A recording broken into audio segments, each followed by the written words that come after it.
Yeah, well, it's a bit dull and dark today. 12.4 degrees right now.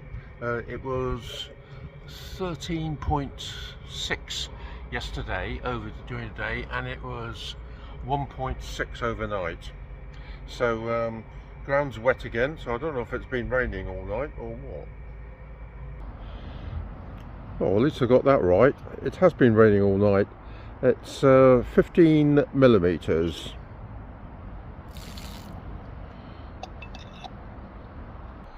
So it's Tuesday the 9th of December.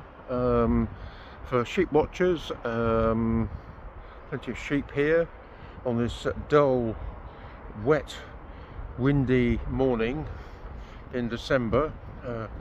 Over there are the cows in the distance. So, have a great day.